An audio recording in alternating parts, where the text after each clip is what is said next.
noite, amada igreja. Graça e paz da parte do Senhor Jesus. Amém? Amém. Amém. É uma alegria poder estar aqui mais uma vez, uma honra poder adorar o Senhor através da ministração da palavra. Eu gostaria que você abrisse a sua Bíblia lá em Mateus, capítulo 15. Mateus, capítulo 15, verso 21 ao verso 28. Deixa a sua Bíblia aberta. E eu quero só contextualizar para você como essa mensagem nasceu no meu coração. Há uns 20 dias atrás, eu estava ouvindo, eu não sei quem conhece aqui, a Valnice Milhones. E ela é uma pregadora muito antiga, né? Ela já tem, se não me engano, 73 anos. Mas ela continua na ativa e eu me lembro da Valnice pregando quando eu era criança. E ela foi uma das primeiras mulheres a ser pregadora no Brasil. E toda a base dela foi batista. Ela foi a primeira missionária batista que saiu do Brasil para poder fazer missões fora do Brasil. E ela estava falando, irmão, sobre as ondas de avivamento que aconteceram no decorrer do tempo. Todo sábado de manhã ela dá aula. E sempre que eu posso, eu paro. Tudo, eu e Leandro, a gente para e a gente assiste a aula dela, porque é muito crescimento. Ela conhece muito da palavra. E ela estava falando sobre o avivamento. E sobre tudo que aconteceu. E sobre o poder de Deus que foi manifestado. E ela foi falando do avivamento nos Estados Unidos. De como as pessoas vinham adorar a Deus. Ela falou do avivamento na África. De como as pessoas se achegavam. De como elas corriam para adorar. Ela falou do avivamento na Europa. Ela falou do avivamento no Brasil. E a última grande onda de avivamento que foi derramado no nosso país foi na década de 90. Em 1990 começou algo extraordinário que aconteceu aqui. E eu me lembro que nessa época eu tinha 7 anos de idade. Ah, Lina, você não lembra de muita coisa? Eu lembro. E a gente morava nessa época lá em São Paulo, porque nós passamos 2 anos mais ou menos morando fora daqui do Rio de Janeiro, né, de Volta Redonda na época. E lá a gente frequentava uma igreja que ela passou por essa onda de avivamento. E eu me lembro que uma vez a gente foi em Campinas, que era uma cidade ao lado, que era a igreja mãe da igreja a qual nós frequentávamos. E eu lembro que tinha um irmão que ele recebeu dentes de ouro enquanto ele orava. E eu comecei a pensar, irmãos, e era cura, era milagre. As pessoas iam de cadeira de roda para o culto e saíam andando, carregando a cadeira. Era horas e horas e horas de culto e não importava quem ia cantar, não importava o cantor, não importava o nome, não importava o pregador. O culto acabava 2, 3 horas da manhã, porque as pessoas queriam adorar, as pessoas iam confessar os seus pecados, as pessoas queriam buscar mais a Deus, buscar mais a Deus, buscar mais a Deus. E essa palavra incendiou tanto o meu coração, tudo que aconteceu, e eu comecei a falar: Deus, faz de novo. Porque a gente aqui hoje não pode viver de novo isso. E sabe o que Deus falou comigo? Vocês podem viver.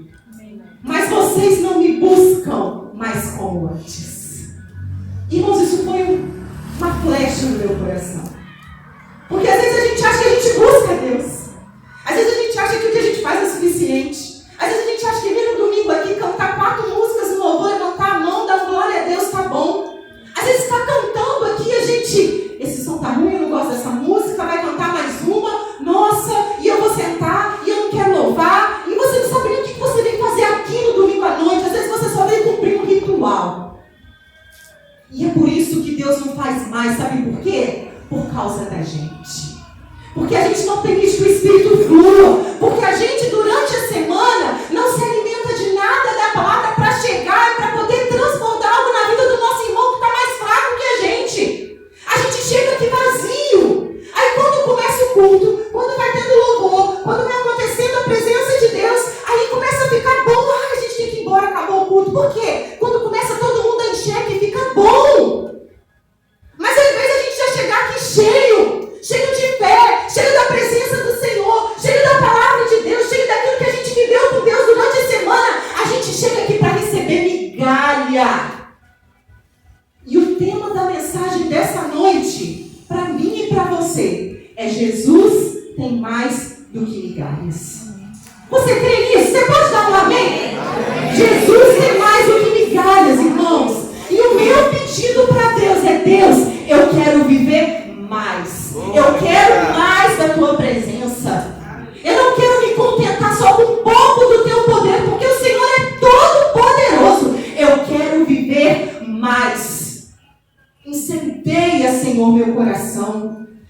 com o teu fogo, Senhor. Arde, aquece o nosso coração de novo nessa noite. Faz de novo, Senhor, porque só a tua presença pode fazer isso, Pai. Amém. Oh Deus, quantas vezes estamos frios, Deus, como um iceberg, congelados. Oh, aleluia, Jesus. Oh, Senhor, flua nessa noite, Espírito Santo. Flua com o teu poder, porque a tua palavra diz que onde o Espírito de Deus está, ali há liberdade. Usa, Senhor, usa essa palavra para incomodar e para arder o nosso coração, para despertar a tua igreja, para a honra e glória do teu nome. Amém. Irmãos, ver um avivamento não significa que você vai sair daqui virando estrela, pulando, berrando. Não é sobre isso. Mas é sobre você estar cheio da presença de Deus. É sobre essa presença ser palpável para você. É sobre você não desejar sair de debaixo da nuvem, de debaixo da glória, de debaixo da presença. É sobre você não chegar aqui pensando que horas você vai embora, mas você se deleitar e aproveitar as horas que você passa aqui, como se isso fosse a coisa mais importante e preciosa da sua vida, porque de fato é. De fato é. Mas a gente trata e tem tratado muitas vezes as coisas de Deus como coisas secundárias. Assim como Israel tratou Jesus, o próprio Messias, como algo secundário, como um rejeitado, muitas vezes o próprio povo rejeita a presença do Senhor. Porque não é do jeito que Ele quer, porque não ouve aquilo que agrada, porque não faz aquilo que é a minha vontade, o meu desejo. Porque eu sou corrigido e disciplinado, e ser disciplinado dói. Porque eu não escuto aquilo que muitas vezes traz afago aos ouvidos, mas às vezes eu levo mesmo o beliscão de Deus, eu sou corrigido. Só que é nessa hora que a gente cresce. E eu quero ler com você a história bem conhecida, um texto bem conhecido da palavra de Deus, que é a história da mulher cananeia. Você pode ficar sentado, com toda a reverência à palavra de Deus. Verso 21 de Mateus capítulo 15, diz assim: Então Jesus deixou a Galileia.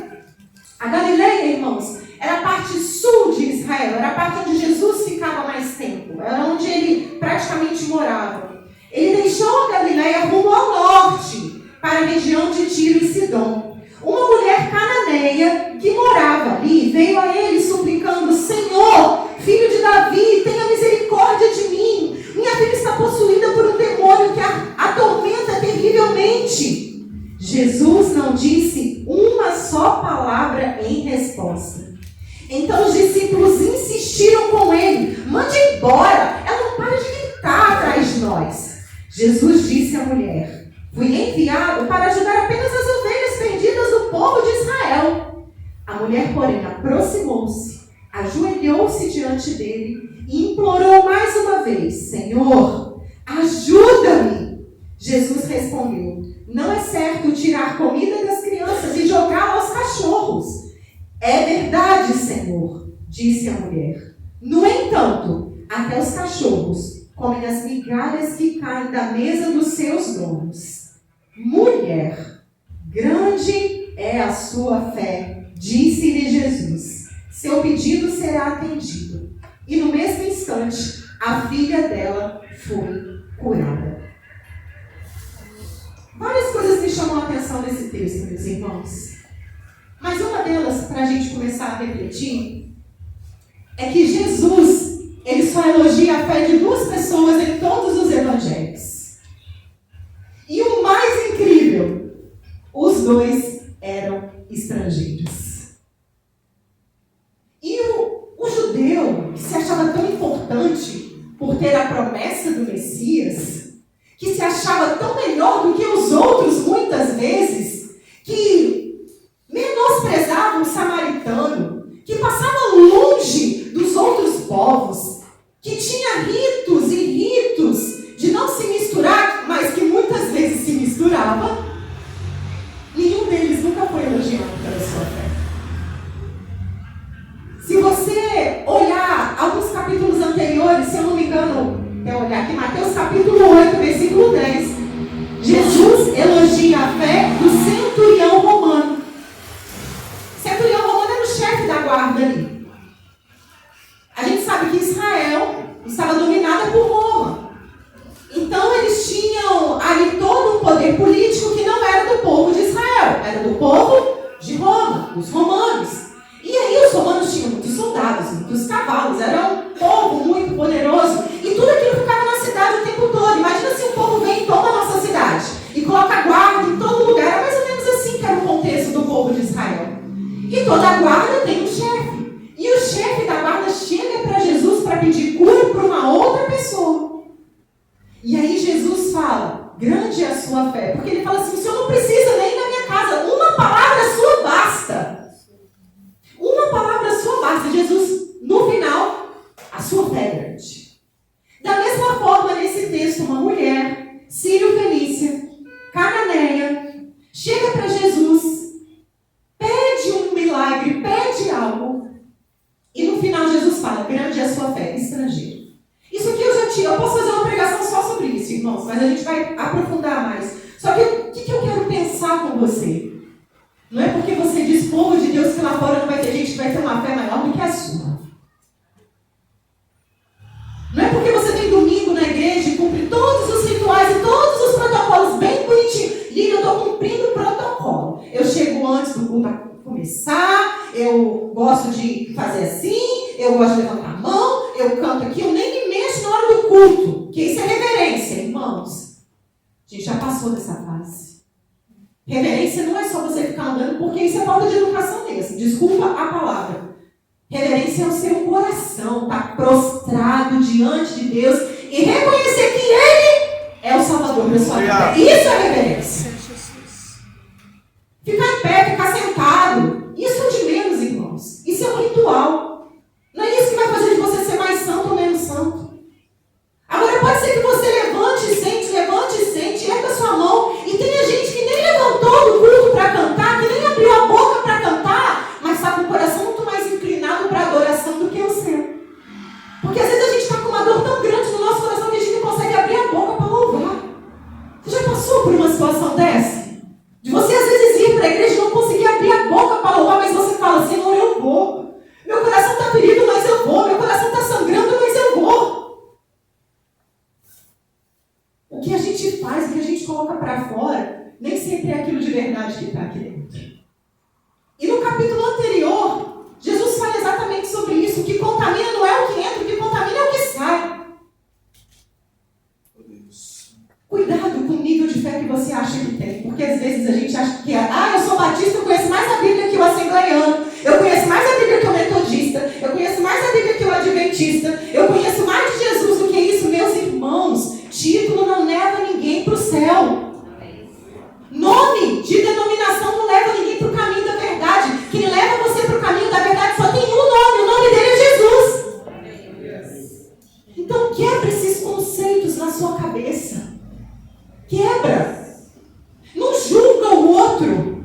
Porque Jesus só elogiou a fé de 2 estrangeiros. E isso já devia causar um grande temor no nosso coração. Será que Jesus elogiaria a minha fé hoje, Patrícia? Será que Jesus elogiaria a sua fé hoje? Será que Jesus elogiaria a nossa fé enquanto igreja hoje? É para a gente pensar, é para a gente refletir. E Jesus ele sai da Galileia, que era o lugar onde ele ficava mais tempo, era o lugar onde o ministério dele se consolidou. E ele vai para o norte, diz o primeiro versículo, para a região de Tiro e de Sidom. E eu queria só contextualizar com você um pouquinho dessa região. Essa região era uma região cananita, era uma região cananeia, descendentes do filho de Noé, chamado Cã. E nessa região, eles adoravam a vários deuses. Eles eram politeístas. Viram palavra difícil? O que é isso? Politeísta é quem adora a mais de um Deus.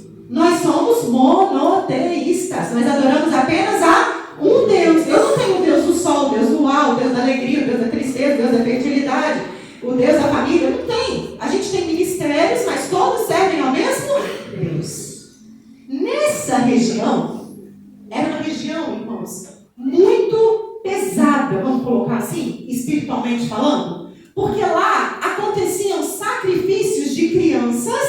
e de humanos. Se você tem curiosidade e gosta de aprender um pouquinho mais, a Aline, do canal Israel com a Aline, ela fez um vídeo nessa região uma vez. Irmãos, é uma região feia. Tudo que a gente vê de lá é bonito, mas é uma região feia, umas pedras escuras. E ela mostrou vários altares feitos para outros deuses. E isso, assim, choca a gente quando a gente vê e fala, meu Deus, isso existia? Existia. Sacrifício de criança, sacrifício de humano, derramamento de sangue humano para servir a um Deus. Essa região ela era amaldiçoada, era uma região que não era bem vista. Ninguém queria estar naquele lugar.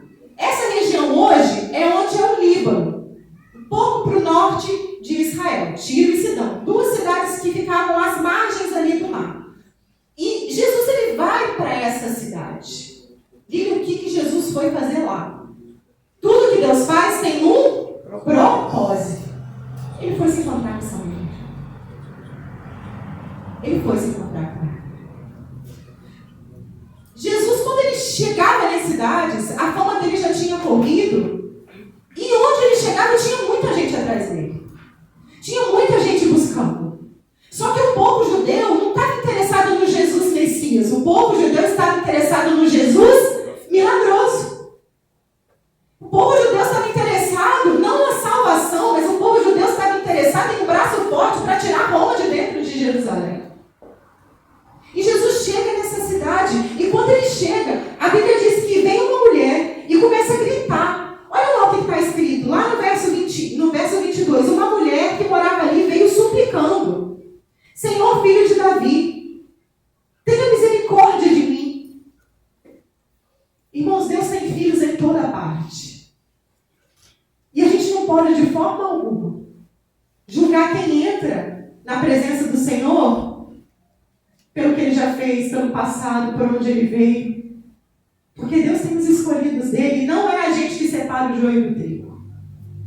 Esse papel não é nosso. Até os anjos pediram para fazer, e Jesus na parábola falou, não, ninguém vai separar o joio do trigo, isso é meu papel. E quando aquela mulher se aproxima de Jesus, ela clama, ela suplica, Senhor, filho de Davi, tenha misericórdia de mim. Filho de Davi. Quem chamaria um homem de filho de Davi se não soubesse que ele era o Messias? Provavelmente, ela era iletrada. Com certeza, ela nunca tinha pego a Bíblia hebraica com a Torá, com os livros proféticos, históricos, para poder ler. Mas ela devia ter ouvido que o povo de Israel esperava o Messias. Porque essa notícia circulava. O povo de Israel está esperando o Messias. O povo de Israel está esperando o Messias. Essa notícia circulava. E aí ela chega para o Cristo e fala, filho de Davi. Ela reconhece ele mais do que o próprio judeu. Messias, filho de Davi, o esperado, o aguardado. Ela não tinha conhecimento teológico. Ela não tinha estudo. Era mulher, naquela época a mulher era desprezada. Mulher só ficava em casa, mulher não podia estudar, mulher não podia ler. Mulher só pegava água, cuidava das crianças e arrumava as coisas. Pegava água, cuidava das crianças e arrumava as coisas. Irmãos, essa era a vida da mulher. Mulher não era contada. E aí ela reconhece o próprio Messias como filho de Davi. Que conhecimento ela tinha? E às vezes a gente estuda a Bíblia. A gente tem oportunidade de ler, a gente lê um monte de livro, a gente tem um monte de vídeo na internet. Hoje a gente tem tudo na nossa mão e a gente não conhece Jesus tão bem quanto uma pessoa que às vezes nunca pisou aqui dentro da igreja. Lília, você não pode falar uma coisa dessa, irmãos, eu estou usando o respaldo bíblico para dizer isso. Porque não é o conhecimento da letra, mas é o coração inclinado para a adoração que faz a diferença. Amém? Amém. Glória a Deus. E eu nunca estudei a Bíblia. Eu não sou uma pessoa, eu não sei falar muito bem. Eu não sou uma pessoa formada. Eu não sou simples. Atos vai dizer que aqueles homens indoutos, iletrados, falavam com ousadia da palavra de Deus. Então não tenha medo de falar. Porque quem capacita, irmão, não é o estudo que você faz, não é o livro que você lê, mas é a presença do Espírito Santo dentro de você.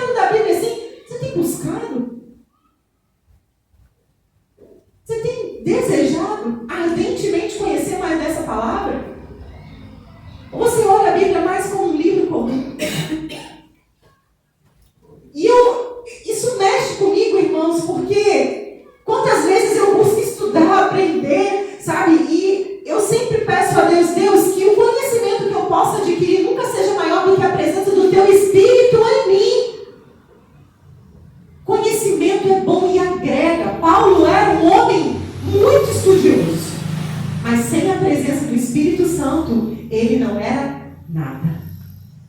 E é isso que a gente tem que aprender. Não importa quem você é, não importa de onde você veio, não importa a sua formação, não importa o que você fez. Existe um Deus que pode te ouvir. Aleluia. Existe um Deus atento ao seu pedido. Existe um Deus atento à sua oração. Existe um Deus atento à sua fé. E é engraçado que ela chega para Jesus e ela implora, a Bíblia diz que ela implora, e eu imagino uma mãe desesperada. Se você é mãe, você vai entender o que eu estou falando. Uma pessoa desesperada: eu preciso de cura para minha filha, eu preciso de cura para minha filha. Jesus, cura minha filha, cura minha filha. E Jesus não fala uma palavra. Os discípulos que estão junto com Jesus, no próximo versículo vai falar que eles falam: Jesus, manda ele embora, ela está gritando atrás da gente. A primeira resposta que ela recebe de Jesus é o silêncio. Jesus não falou nada. Depois ela é rejeitada pelas pessoas que estavam perto de Jesus. A terceira resposta, a segunda resposta, desculpa, que ela recebe de Jesus, é uma resposta que às vezes a gente lê e fala assim: nossa, Jesus foi bem grosso aqui, né? Como que Jesus fala assim com uma pessoa? Eu, mais nova, li esse texto e eu confesso que eu não entendi. Como que Jesus vira e fala assim: fui enviado para ajudar apenas as ovelhas perdidas do povo de Israel. Verso 24. Eu falava: gente, Jesus está mandando ela embora. Jesus está falando que não vai atender. O que Jesus está querendo dizer com isso? E sabe o que eu aprendo? Jesus aqui, ele não está dando resposta para ela. Jesus está dando resposta para os judeus. Jesus está falando assim: olha, eu vou atender os judeus. Só que os judeus não querem ser atendidos por Jesus. Eles não querem. Eles rejeitaram o Messias. A terceira resposta que Jesus dá para ela, porque depois que ela ouve isso, a Bíblia diz que ela se ajoelha, se prostra e ela fala: Senhor, me ajuda. Ah, então agora Jesus vai ajudar? Não. Jesus falou assim: olha, eu não posso tirar o pão da boca das crianças e entregar para os cachorrinhos. E cachorrinhos aqui, irmãos, é filhote de cachorro. E no Oriente Médio, naquela época, os filhotes de cachorro eram os brinquedos das crianças, os filhotinhos. Então, quando nascia o filhotinho, eles rejeitavam o cachorro. O cachorro, o adulto, para eles era um animal impuro. Mas os filhotinhos eram o próprio brinquedinho das crianças. E eles ficavam debaixo da mesa enquanto eles comiam. Era costume da época.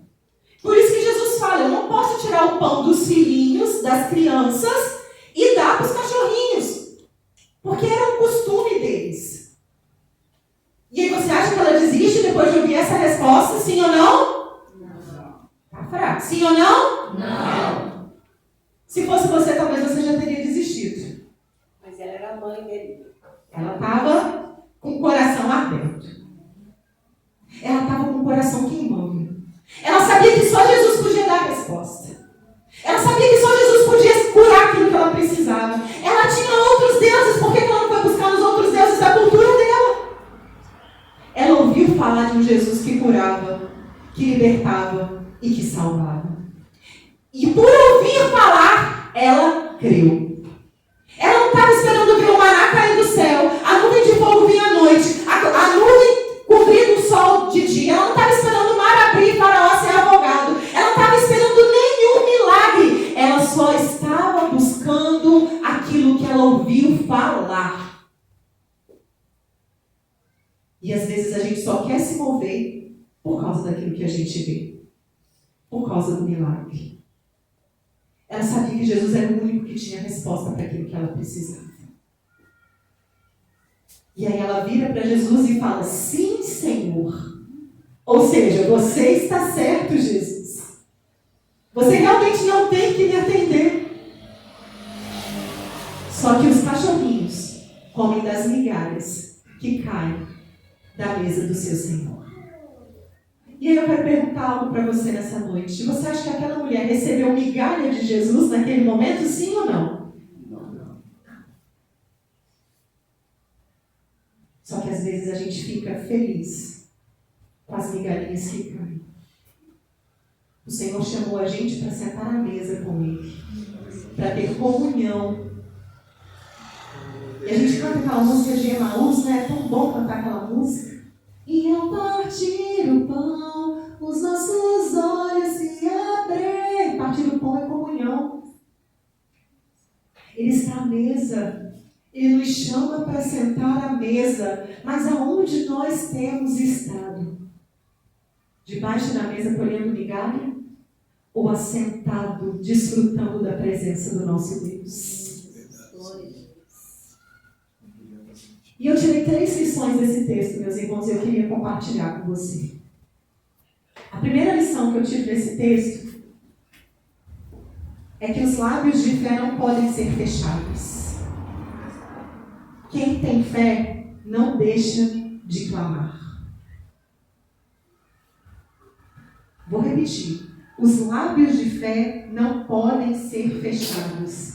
Quem tem fé não deixa de clamar. Verso 23 vai dizer, Jesus não lhe disse uma só palavra. E continua dizendo, ela não para de gritar atrás da gente. O silêncio de Deus e a rejeição das pessoas que estão perto de nós muitas vezes podem gerar dúvidas no nosso coração. Às vezes você está orando e clamando sobre algo para Deus e Deus não responde, o que você faz? Para de orar. Às vezes tem algo que está no seu coração como um sonho de Deus para a sua vida e alguém do seu lado fala assim, nossa, nada a ver. E o que você faz? Desiste da causa.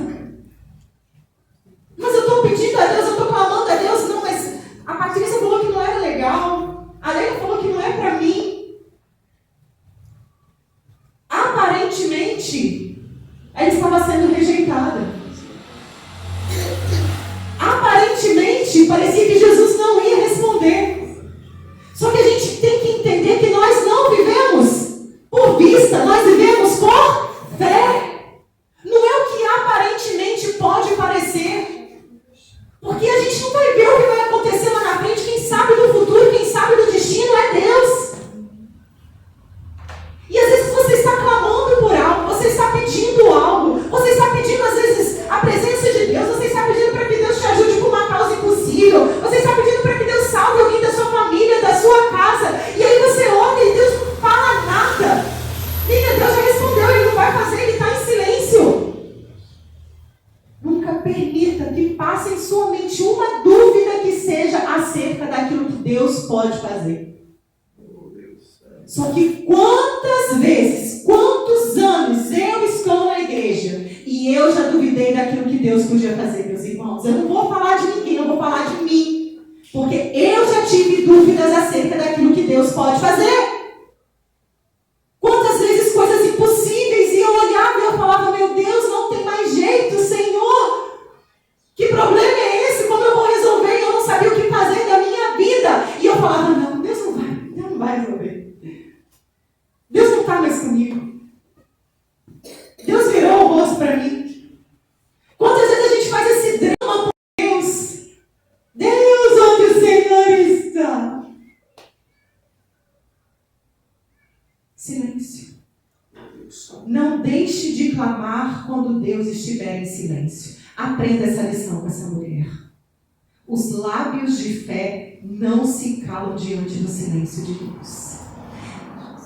Quantas vezes as pessoas que estão até mais próximas do líder, de Jesus, do pastor, rejeitam aquilo que você está buscando. E aí, por causa disso, você deixa pra lá. Surge algo, ardeu, eu queria fazer um trabalho com as crianças na igreja, ardeu no meu coração algo, Leila, olha, ardeu no meu coração algo, nossa, eu fiquei com tanta vontade de fazer, como é que a gente faz? O que você acha? Não se mexe com isso não, se eu fosse você, não pegava esse trabalho, mexer com criança é muito difícil, isso não vai dar certo, e aquilo está ardendo no seu coração, e por causa da rejeição das pessoas que você acha que estão mais perto de Jesus do que você deixa pra lá. Não deixe isso parar você. Não deixe a opinião das outras pessoas pararem você. Porque os discípulos falaram, ela continua gritando atrás da gente. Ela continua gritando atrás de nós. Jesus, você não falou nada, manda ele embora. Mas ela continua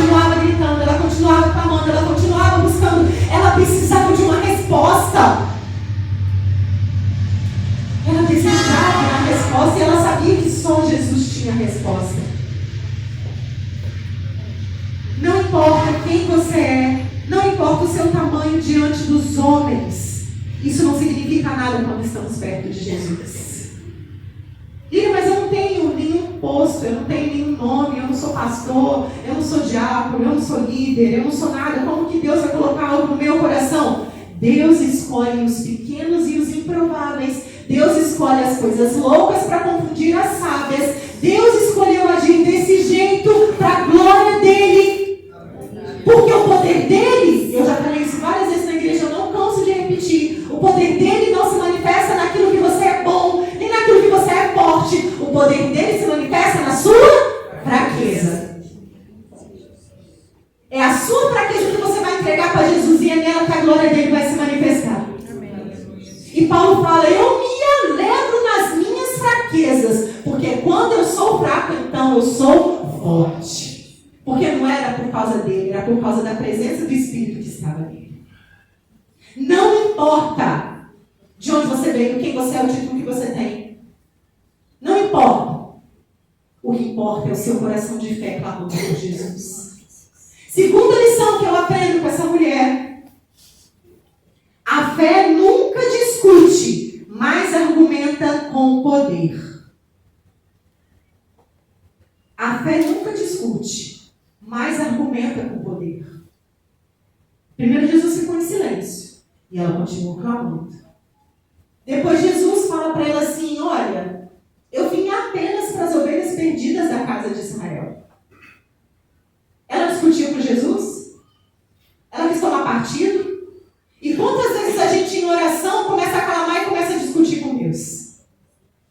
E começa a fazer pirraça com Deus? E começa a questionar o porquê das coisas para Deus. Ela não está perguntando o porquê de nada. Quando ela ouve isso, olha lá o próximo versículo. O versículo 25.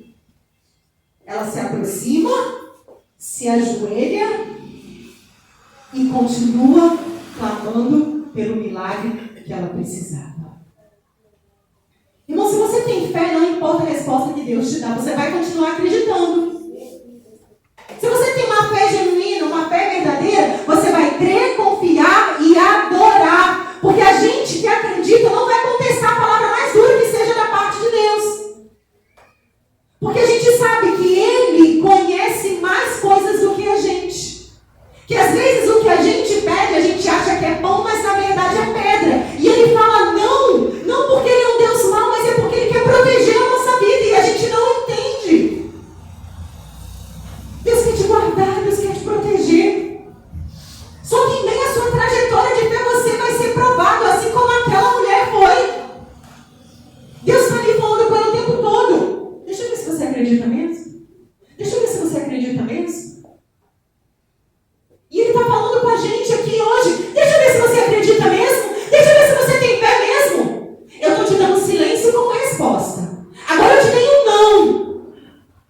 Só que eu vou falar uma coisa com vocês, irmãos. A gente não chega nem na parte do não. Porque quando Deus fica em silêncio ou quando a gente é rejeitado, a gente já para de orar. A gente já para de pedir. A gente já para de clamar porque a nossa fé é pequena. Porque a nossa fé não é ousada. A nossa fé é tímida. Deus não falou nada, não respondeu, então, como é que que Deus é esse que você sabe, meu irmão? Ele não é o Todo-Poderoso? Ele não cura, ele não liberta, ele não salva, ele não transforma? Ou então tudo que está escrito na Bíblia é mentira? Ou tudo que você viu acontecendo com seus olhos até hoje na sua vida não passou de uma historinha? Que Deus é esse que fez no passado e não continua fazendo até hoje? Por isso que o meu coração ardeu, meus irmãos. E eu falei com Deus, eu não quero mais ligar. Eu quero a tua presença genuína na minha vida.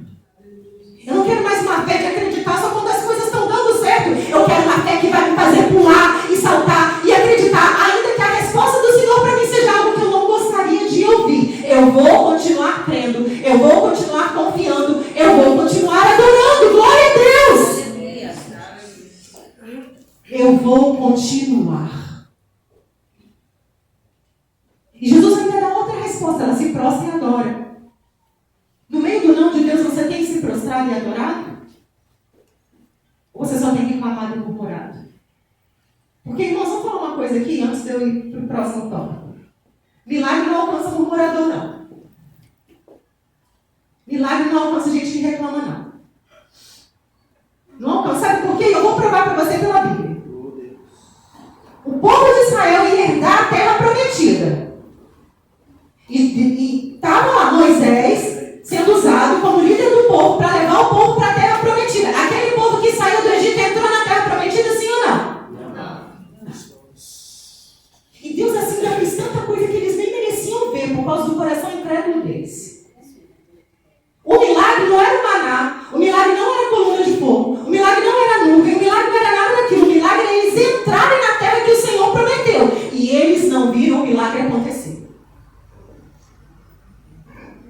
Eles não viram. Milagre não alcança murmurador. Milagre não alcança quem reclama. Milagre não alcança quem não tem fé. Milagre não alcança quem fica ali prostrado achando que tudo vai cair do teto. Milagre alcança quem busca, quem vai atrás, quem implora, quem se ajoelha, quem continua, quem persiste, quem insiste. Agora você faz uma oração um dia na sua vida e você acha que Deus tem a obrigação de te atender. Irmãos, Deus não é gênio da lâmpada. Não é. E mas teve uma hora que eu orei e Deus me atendeu. Glória a Deus. Esse dia a gente falou aqui na IBD que tem resposta urgente, emergente, e tem resposta que Deus leva o tempo dele para responder. Só que eu vou continuar crendo, eu vou continuar adorando, eu vou continuar confiando. E não vai ser nenhuma circunstância externa que vai me parar. Amém? Amém. E aí Jesus fala para ela assim: minha filha, posso dar nada para você? A prioridade não é sua. Já falei com você, eu vim para atender os outros. A prioridade na fila do pão, já viu aquele negócio? Quem sou eu na fila do pão, sabe? Na fila do pão você não entrou nem na fila, você nem pode. E aí ela fala assim: Senhor, os cachorrinhos comem da migalha. E eu quero contextualizar isso dizendo assim: Senhor, os pais das crianças que brincavam com os cachorrinhos também eram donos do cachorrinho. O Senhor também é meu dono. O Senhor também é meu dono. A gente se apega tanto na, entre aspas, má resposta de Jesus para ela, que a gente não percebe a profundidade daquilo que ela estava falando com Jesus. Ela estava falando ali: Senhor, o cachorrinho também tem vez. O cachorrinho também pertence à casa. O cachorrinho também faz parte ali daquele lugar. Ela argumenta de forma poderosa. Quantas vezes você chega para falar alguma coisa com Deus? Assim como Abraão fez quando Deus disse que ia destruir Sodoma e Gomorra. E aí Abraão fala assim: Senhor, mas e se tiver 100? Porque, não, a gente não pode argumentar aquilo que Deus fala. Deus falou, está falado. Só que lá em Gênesis tem uma história que Deus ia destruir Sodoma e Gomorra. E ele fala assim: Abraão, eu vou destruir Sodoma e Gomorra, só para você saber. E aí Abraão podia falar assim: Senhor, o Senhor pode todas as coisas, o Senhor destrói o que o Senhor quiser, o Senhor faz o que o Senhor quiser. Abraão veio e fala assim: mas Senhor, e se tiver 100 justos lá? E aí Deus fala: então eu vou destruir. Senhor, se tiver 50 justos? Também não vou. Se tiver 20? Não, também não vou, Abraão. Se tiver 1? Não, também não vou. Porque Abraão estava falando de quem, irmãos? Quem estava lá? Ló, sobrinho dele. E às vezes a gente vê tanta coisa acontecendo, tanta coisa ruim, e fala: não, esse mundo não tem jeito, esse mundo só vai piorar, isso só vai piorar. Irmãos, cuidado com essa ideia de que o mundo só vai piorar, porque irmãos, o mundo já é maligno, isso é fato. Mas Joel vai dizer que nos últimos dias eu derramarei do meu espírito, os jovens profetizarão, os velhos terão visões, e toda língua e toda carne desejará a presença do Senhor. E aí você tem duas vertentes para escolher. Ou você vai ficar na fila de que Jesus não vai fazer nada, que o mundo está no maligno, que já está tudo perdido. Ou você vai correr lá para a profecia de Joel e vai falar: eu vou ser cheio do Espírito Santo. De qual lado você quer ficar? Do lado onde só tem problema ou do lado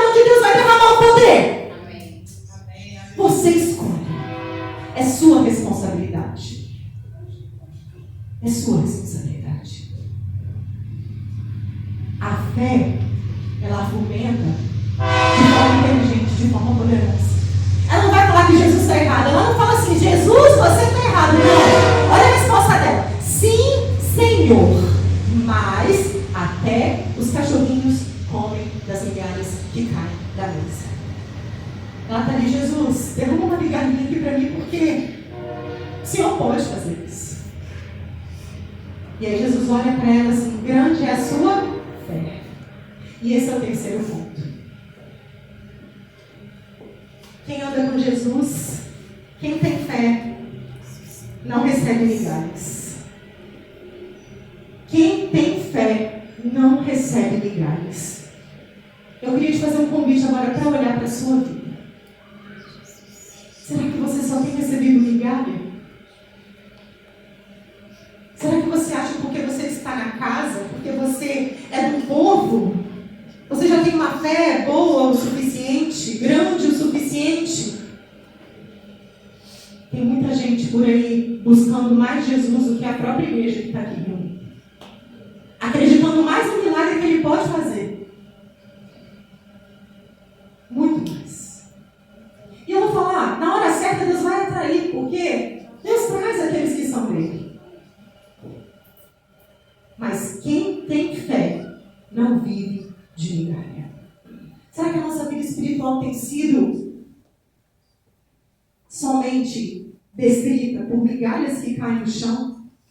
Pela palavra que a Lília vem, que dá, que o pastor dá, que a Patrícia, que outros irmãos que pregam dá, é só isso que você quer receber de Jesus, uma palavra no domingo à noite? Você acha que é só isso que Deus tem para mim e para você?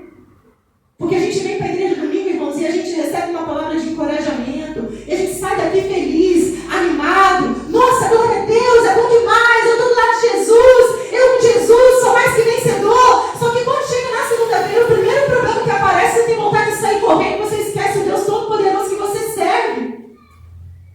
Irmãos, quando vier o problema, quando vier a chuva, quando vier a tempestade, quando a onda bater, você tem que olhar para Jesus e falar, eu não vou afundar de novo, eu não vou deixar de acreditar, eu não vou cair mais uma vez, eu vou continuar crendo. Senhor, esse problema está vindo, mas eu vou aqui, me ajoelhar e falar, o Senhor deu, o Senhor tomou, bendito seja o nome do Senhor.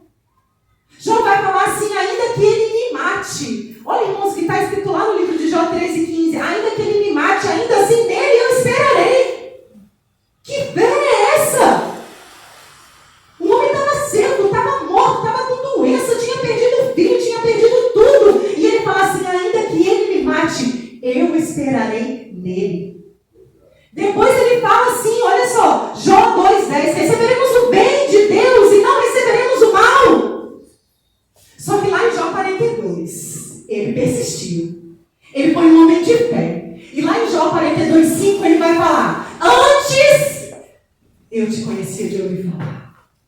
Agora, os meus olhos te veem, Senhor. E eu falo, Senhor, eu quero chegar nesse nível contigo. Eu quero ter um antes onde eu não sabia quem o Senhor era. E agora eu quero te conhecer pelo que os meus olhos podem ver. Por aquilo que eu posso experimentar. Pela presença do Espírito na minha vida. E eu quero te fazer um convite nessa noite. Eu não sei como você chegou aqui. Eu não sei o que você tem clamado a Deus. Mas Jó 42:5 começa com a palavra antes. Antes. Qual vai ser o seu antes? Antes eu tinha pouca fé, hoje eu tenho muita. Antes eu tinha uma fé pequena, hoje a minha fé é grande. Diga, não existe muita fé, pouca fé, pequena fé, existe. Porque Jesus falou que a fé da mulher cananeia era grande. E se você voltar um capítulo para trás, Pedro estava andando sobre as águas com Jesus, Pedro afunda. E aí Jesus vai falar assim, sua fé está pequena, hein, varão? Existe. E Pedro estava ao lado de Jesus. E é isso que tem que chocar a gente. E é isso que tem que fazer a gente se mexer. E é isso que tem que fazer a gente desejar ardentemente, cada dia mais, a presença do Espírito Santo. E é isso que tem que fazer a gente não desejar mais migalha. Não desejar mais só uma gotinha. Irmãos, o Senhor é a fonte. Ele é a fonte.